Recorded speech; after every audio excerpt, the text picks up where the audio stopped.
Hello बच्चों, कैसे हो? आई होप आप सभी मस्त होंगे, स्वस्थ होंगे और जबरदस्त होंगे। मैं आपका अपना आयुष सर आप सभी के लिए टॉपिक मेनिया केमिस्ट्री का लेकर के आया हूं।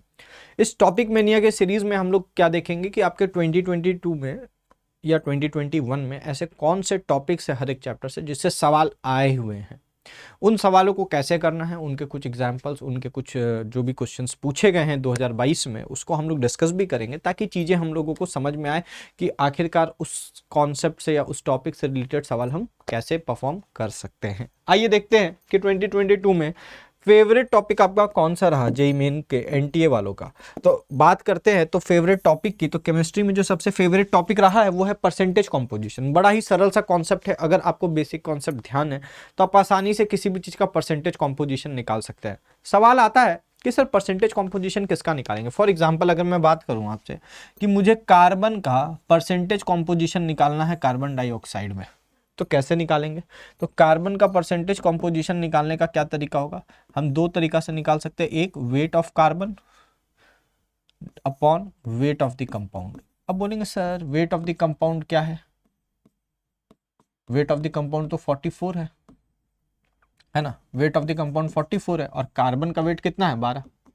तो आप यहाँ 12 लिख देंगे, यहाँ 44 लिख देंगे, आपका परसेंटेज निकल करके आ जाएगा। ये तो बहुत आसान तरीका। मजेदार बात क्या आती है? मजेदार बात ये आती है कि आपको हो सकता है कि सवाल में कंपाउंड के बारे में पता ही ना हो, लेकिन उस कंपाउंड का वेट गिवन हो। तो कंपाउंड का वेट कोई जरूरी नहीं है कि उसके मॉलिक्यूलर वेट के बराबर ही आपको सवाल में दिया हुआ होगा। वो कोई भी x ग्राम आपको उस कंपाउंड का वेट दे सकता है। तो कंपाउंड का वेट मान लीजिए आपको x ग्राम दे दिया और फिर क्या किया, इस कंपाउंड से रिलेटेड आपको एक रिएक्शन दे दिया। अब उस रिएक्शन के हेल्प से आपको पता करना है कि इसमें जो प्रेजेंट कंपोनेंट्स हैं उस कंपोनेंट्स का वेट क्या है। अगर आप उस कंपोनेंट का वेट निकाल लिए, जो भी कंपोनेंट हो, कार्बन हो, हाइड्रोजन हो, ऑक्सीजन हो, नाइट्रोजन हो, तो अगर आप एक बार कंपोनेंट का वेट निकाल लिए तो आपको क्या करना, इस x ग्राम से उसको डिवाइड देना है और इनटू 100 कर देना। यही बेसिक टेक्निकलिटीज को हम यहाँ पर इस्तेमाल कर रहे हैं। यहाँ पर कंपोनेंट क्या था? कार्बन था। कैसे पता था? क्योंकि हमको ऑर्गेनिक कंपाउंड का फॉर्मूला ही हमको पता है। लेकिन जब एग्जाम में आपको जेईई मेन में सवाल पूछे जाएंगे तो आपको इसका फॉर्मूला शायद नहीं पता होगा। आपको गिवन रिएक्शन के मेथड से या गिवन रिएक्शन के मदद से आपको क्या करना है, आपको कंपोनेंट को फाइंड आउट करना और उस कंपोनेंट का अमाउंट कितना प्रेजेंट है गिवन अमाउंट में। अब वो गिवन अमाउंट उसका मॉलिक्यूलर वेट हो सकता था, कब हो सकता था? जब आपको उस कंपाउंड का फॉर्मूला पता होता। लेकिन अगर हमको फॉर्मूला नहीं पता तो क्वेश्चन में उसका वेट गिवन होगा, हम उससे प्रिडिक्शन करेंगे। आगे क्या बात समझ में? एक दूसरा क्या हो सकता है कि वेट की जगह नंबर्स का भी इस्तेमाल कर सकते हो। Number of the atoms of carbon divided by the number of molecules of the compound, उसके बेसिस पे भी आप percentage of the component find out कर सकते हो। तो कोई जरूरी नहीं कि आप हमेशा वेट के टर्म्स में फाइंड आउट कर रहे हो। Is it clear? तो आइए देखते हैं सवाल, और सवाल से हम चीजों को सीखेंगे कि सवाल के थ्रू हम लोग कैसी चीजों को सॉल्व कर सकते हैं। तो आपके पास क्या दे दिया? बोला 120 ग्राम कोई ऑर्गेनिक कंपाउंड है that contains carbon and hydrogen only. मतलब जो ऑर्गेनिक कंपाउंड है उसमें दो ही चीज है, कार्बन एंड हाइड्रोजन। जबकि बेसिकली ऑर्गेनिक कंपाउंड का कतई मतलब ये नहीं निकलता है बेटा कि ऑर्गेनिक कंपाउंड में सिर्फ कार्बन एंड हाइड्रोजन ही होगा। कार्बन एंड हाइड्रोजन की जगह ऑक्सीजन भी हो सकता है, नाइट्रोजन भी हो सकता है, सल्फर भी हो सकता है, क्लोरीन भी हो सकता है, फ्लोरीन भी हो सकता है। ये सारे एलिमेंट्स के एटम्स प्रेजेंट हो सकते हैं। लेकिन तुम्हारे सवाल में इस चीज को मेंशन कर दिया है कि ऑर्गेनिक कंपाउंड में कार्बन एंड हाइड्रोजन है। अब इस ऑर्गेनिक कंपाउंड का जब आप कंबशन करा रहे हैं, क्या बोलता है कि व्हेन, अच्छा से पढ़िए क्वेश्चन को, बोलता है कि 120 ग्राम 120 gram of organic compound that contains only carbon and hydrogen gives 330 gram of carbon dioxide and 720 gram of water. Clear? अब यहां पर ग्राम नहीं लिखा हो लेकिन ग्राम आप लिख लीजिएगा, 120 ग्राम ही है। The percentage of carbon and hydrogen respectively are, पूछ लिया। क्यों? ऑर्गेनिक कंपाउंड क्या चीज से बना हुआ? कार्बन एंड हाइड्रोजन से। उससे उसका आपसे क्या पूछा जा रहा है? परसेंटेज पूछा जा रहा है।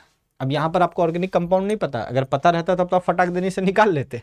जैसे यहाँ पर आपने निकाला था, कैसे निकाला था, weight of the carbon, that आप क्या लिख देते, 12 divided by the weight of compound into 100। Oxygen का पूछता तो ऑक्सीजन का वेट कितना निकलता है, एक का 16 है तो दो का कितना हो जाएगा 32 डिवाइडेड बाई 44 इंटू 100 कर देते। लेकिन ये आप कब कर पाते, जब आपको फॉर्मूला पता होता। मैंने आपको क्या बोला, एनटी वाले इतने आसान तो सवाल पूछेंगे नहीं कि फॉर्मूला भी आपको दे देंगे और वेट परसेंटेज निकालने के लिए देंगे।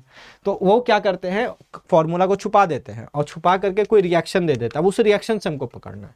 तो ये जो ऑर्गेनिक कंपाउंड है ये ऑक्सीजन के साथ रिएक्ट करेगा तभी ये कंबशन रिएक्शन कहलाएगा। और आप सभी को पता है कि कोई भी ऑर्गेनिक कंपाउंड जब कंबशन रिएक्शन परफॉर्म करता है तो दो चीजों का फॉर्मेशन करता है, एक CO2 गैस और साथ ही साथ H2O लिक्विड, साथ ही साथ H2O लिक्विड का फॉर्मेशन करता है। क्या ये बात आपको क्लियर है? अब आपको इसका अमाउंट दे दिया 330 ग्राम, इसका भी अमाउंट आपको दे दिया है, कितना दिया है 270 ग्राम। बड़ा आराम से प्यार से बनाओगे तुरंत बन जाएगा सवाल, ठीक। अब अच्छा एक बात बतानी, यहां पर आपके पास ऑक्सीजन है, अब इस ऑर्गेनिक कंपाउंड में सिर्फ कार्बन एंड हाइड्रोजन है, मतलब इसका सारा का सारा कार्बन कहां गया होगा, कार्बन डाइऑक्साइड के पास।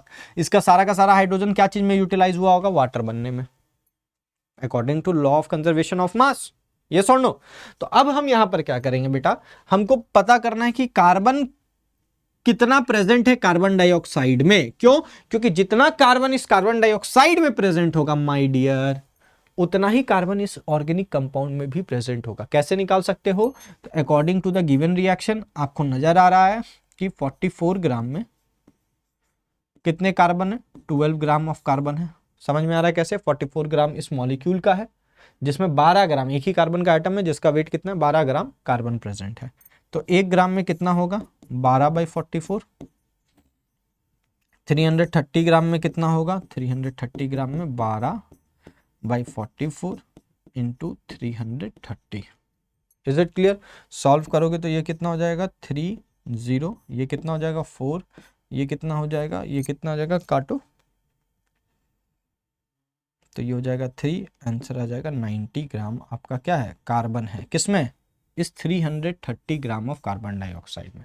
सिमिलर मेथड हम क्या करेंगे, यहाँ के लिए भी लगाएंगे, वाटर के लिए भी, एकदम सिंपल सा यूनिटरी मेथड का ही हम इस्तेमाल कर रहे हैं, कोई बहुत भारी भरकम चीज़ इस्तेमाल तो कर नहीं रहे हैं। तो अकॉर्डिंग टू द रिएक्शन हमको पता है कि कंपाउंड 18 ग्राम में कितना ग्राम हाइड्रोजन होता है, 2 ग्राम हाइड्रोजन के एटम होते हैं। हम एटम क्यों लिए, क्योंकि हम जब इस ऑर्गेनिक कंपाउंड में बात करेंगे तो हम हाइड्रोजन एटम की बात कर रहे हैं, ठीक है। तो 1 ग्राम में कितना होगा 2/18, तो 270 ग्राम में कितना होगा 2/18 इंटू 270। सॉल्व करना है, ये कितना हो जाएगा आपका 30 और ये आपका हो जाएगा 2 और ये 2 कट गया, ये हो गया आपका 30। बोले यहाँ तक चीजें आई क्या समझ में, यहाँ तक कोई दिक्कत की बात है क्या, नहीं।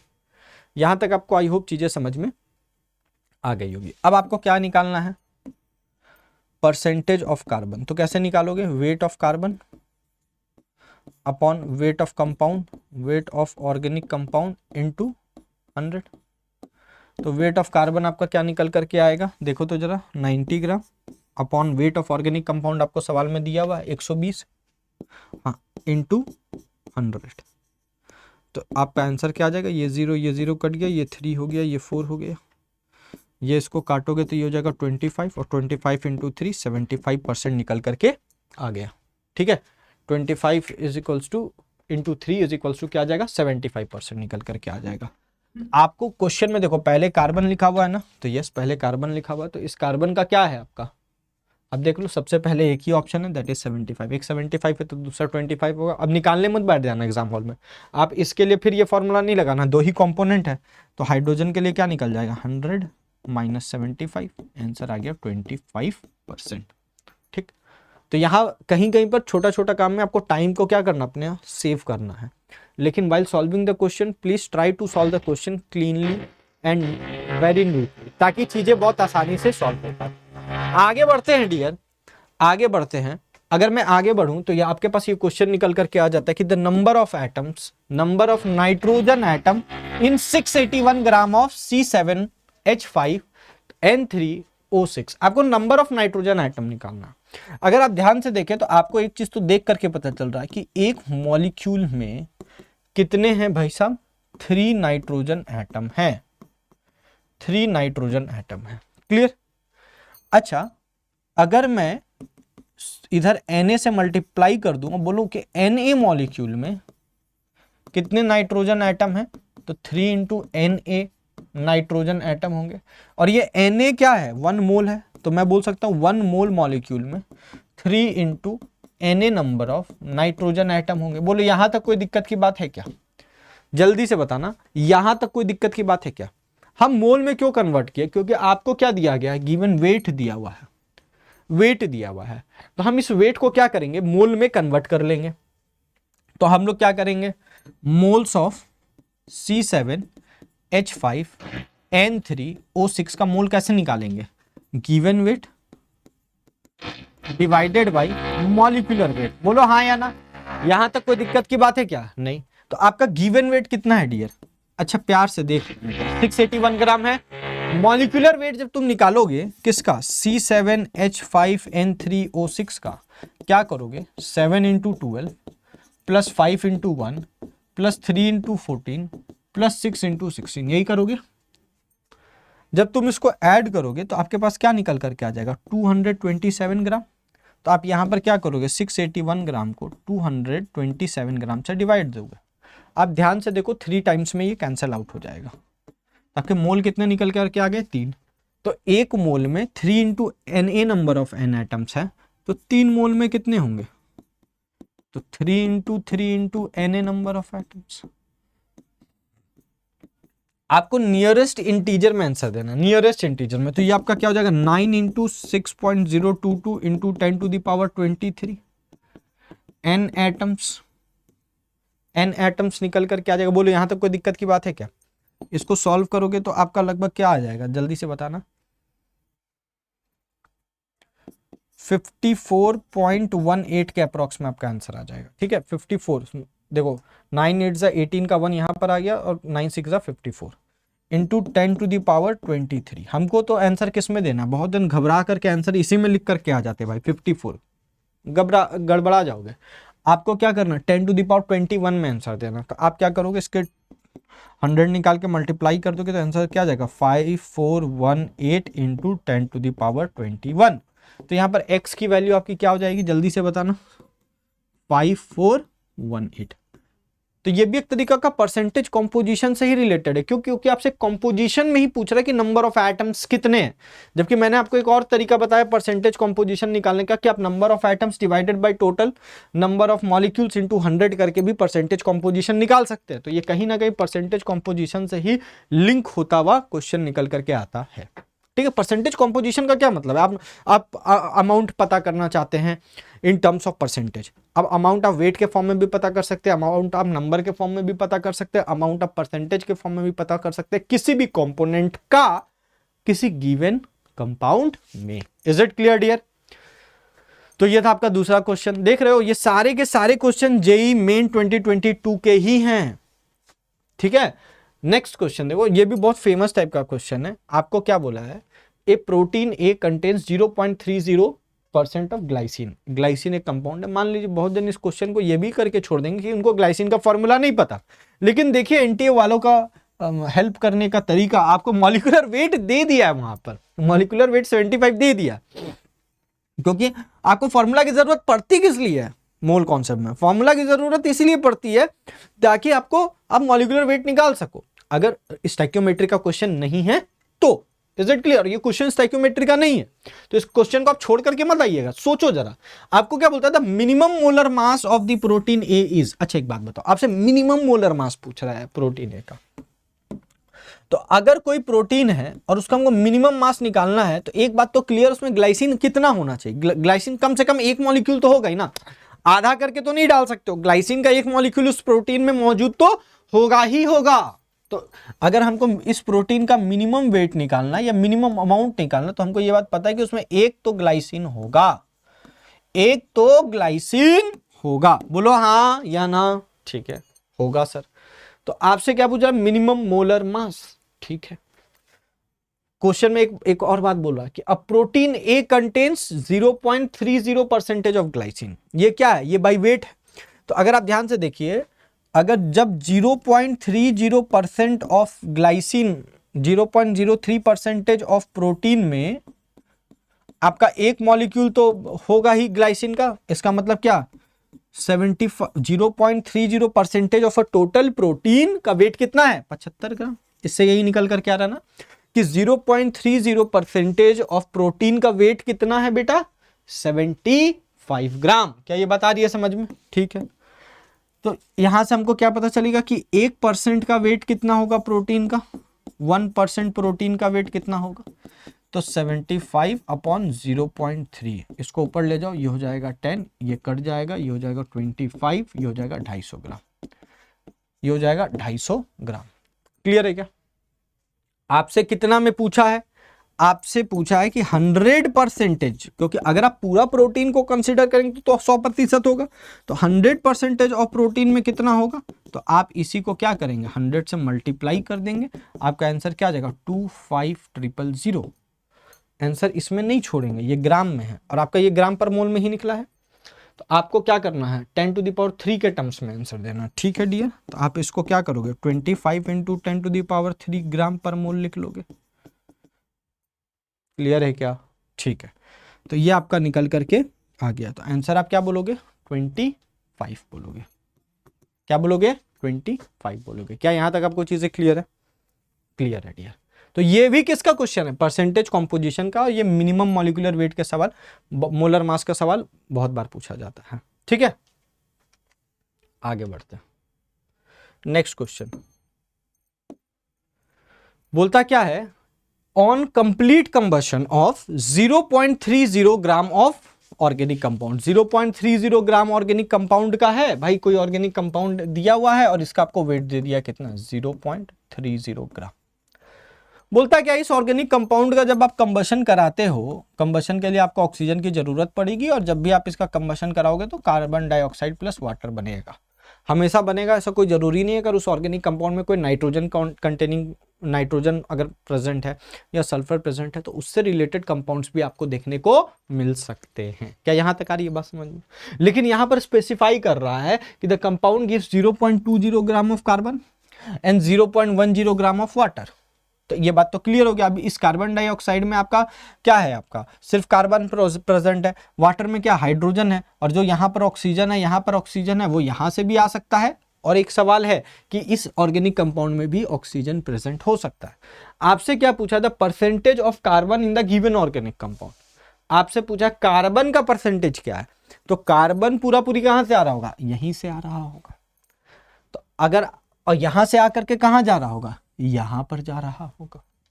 क्या ये बात आ रही है समझ में? ये सुनो, ठीक है।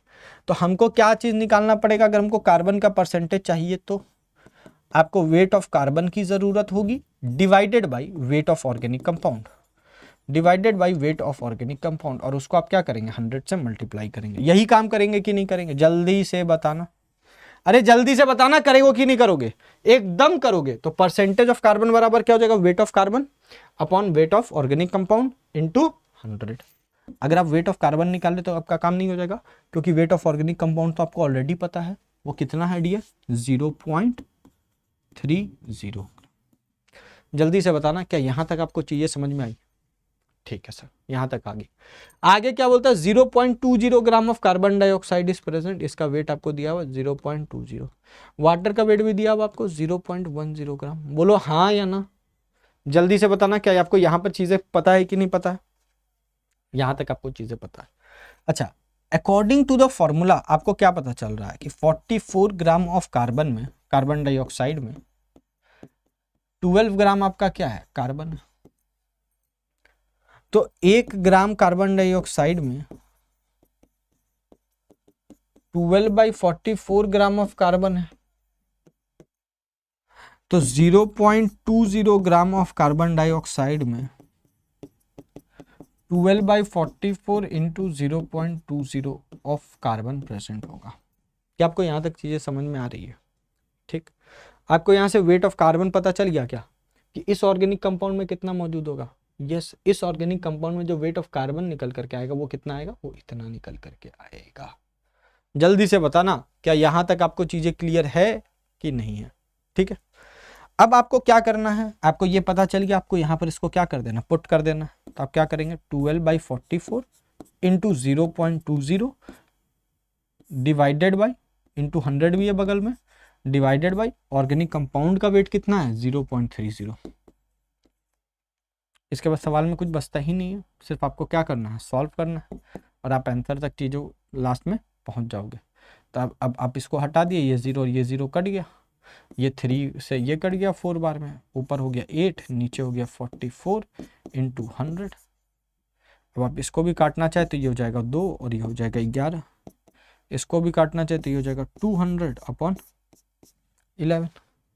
जल्दी से बताना यहाँ तक आपको चीज़ें समझ में आ रही है कि नहीं आ रही है, यहाँ तक चीज़ें समझ में आ रही है कि नहीं आ रही है, क्लियर? तो बस आप इसको सॉल्व कर लेंगे, यही आपका क्या है, वेट परसेंटेज ऑफ कार्बन निकल करके आ गया। देख रहे हो, ऐसे सवाल बहुत बार एनटीए ने जेईई मेन 2022 में पूछा है। मैं आपको बता दूं, some basic concept of chemistry में परसेंटेज कॉम्पोजिशन, मॉलिक्यूलर फार्मूला निकालना, इंपेरिकल फार्मूला निकालना, स्टोइकियोमेट्री से रिलेटेड कुछ सवाल इंपॉर्टेंट रोल प्ले करते हैं और इससे एक न एक सवाल आपको अपने एग्जाम हॉल में देखने को मिलता है। तो कृपया कर इन टॉपिक्स को आप जरूर कवर अप करें। नेक्स्ट टॉपिक में मैं उन सारे क्वेश्चंस को लेकर के आऊंगा जेईई मेन 2022 में जो पूछे गए some basic concept of chemistry से अदर टॉपिक से, जैसे मॉलिक्यूलर फार्मूला निकालने का सवाल पूछा गया है, तो इन सारे टॉपिक्स को हम लोग समझाएंगे भी किस तरीके से निकालना है और उनसे रिलेटेड सवाल लेकर के भी आएंगे। तो आई होप आपको ये सारी चीज़ें सीख करके देख करके बड़ा ही मज़ा आया होगा। तो इसी मज़े को बरकरार रखने के लिए आप हमारे साथ जुड़ सकते हैं टेलीग्राम चैनल पर, जेईई वाले भैया के नाम से हैं, तो आप चाहे तो आराम से वहाँ पर पहुँच सकते हैं, सब्सक्राइब कर सकते हैं हमारे चैनल को, और साथ ही साथ इस वीडियो को अपने दोस्तों के बीच में शेयर करना ना भूलें। ऐसे मज़ेदार कॉन्सेप्ट से रिलेटेड जितने भी वीडियोज़ आते रहेंगे आपके लिए, आपके हित में। तो जुड़े रहे, मस्त रहे, स्वस्थ रहे और अपने तैयारी को बरकरार रखें। धन्यवाद, मिलते हैं आपसे नेक्स्ट वीडियो में।